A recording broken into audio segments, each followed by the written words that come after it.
బాగుంది, కానీ దీన్ని నిరూపిస్తే బాగుంటుందండి. ఓకే, ఎలా నిరూపిద్దాం?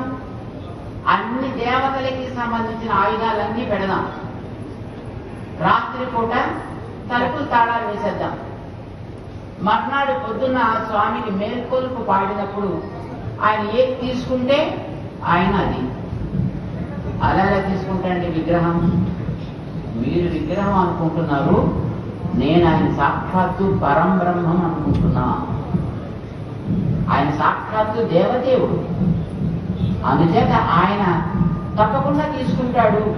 మీకు నమ్మకం ఉంటే మీరు చూడండి, లేకపోతే చెక్ చేసుకోండి అంటే అందరూ కూడా ఆభరణాలన్నీ లోపల పెట్టారు, తలుపులు వేశారు. అయినా అందరికీ భయం. అంచేత ఆలయానికి చుట్టూ కూర్చుని భజన చేస్తూ కూర్చున్నారు రాత్రి అంతా. మర్నాడు ప్రొద్దునే రాజుగారు వచ్చి తలుపులు తీశారు. ఆ స్వామి శంఖ చక్రాలు పట్టుకుని నిలబడ్డాడు. ఇంకా అప్పుడు కాదనడానికి లేదు కదా. అయినా అలా శంఖ చక్రాలు ఆయన పట్టుకుంటే తనంతట తాను తీసుకుంటే అది పద్ధతి కాదు. శంఖ చక్రాలు ఒకళ్ళు వెయ్యాలి, కుదాలి, ఒకళ్ళు స్వీకరించాలి. శంఖ చక్రాలు వేసేవాడు ఏమంటారు? గురువు గారు అంటారు. శంఖ చక్రాలు తీసుకునేవాళ్ళని ఏమంటారు? శిష్యులు అంటారు. లేదా గురువు గారు ఇవ్వాలి, శిష్యుడు తీసుకోవాలి, అది నియమము.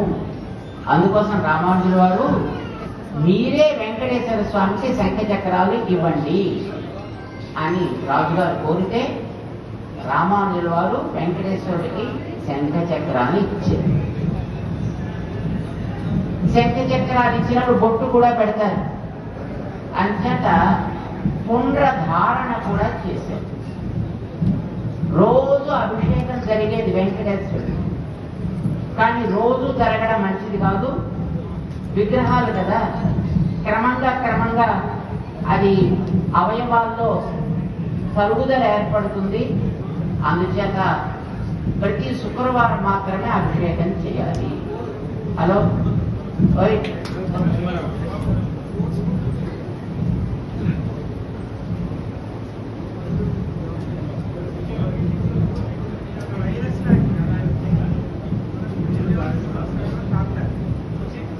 ఇక్కడ ఇవ్వకండి, కావాలంటే అక్కడ వచ్చి తాగింది.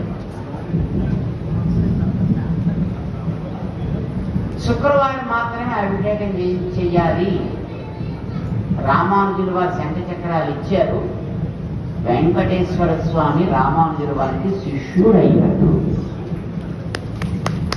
ఇప్పటికి కూడా మీరు వెంకటేశ్వర స్వామి గుడికి వెళితే రామానుజుల వారిని ఒక ఈశాన్యపు వైపు ఎత్తైన స్థానంలో చూస్తారు.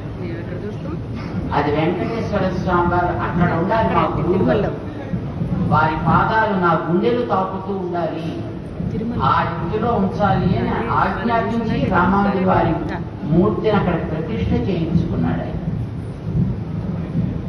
రామానుజుల వారు ప్రతి శుక్రవారం అక్కడికి వెళుతుండేవారు అభిషేకానికి. ఒకసారి రామానుజుల వారు వెళ్ళి గుమ్మ ముందర కూర్చున్నారు. వెంకటేశ్వర స్వామి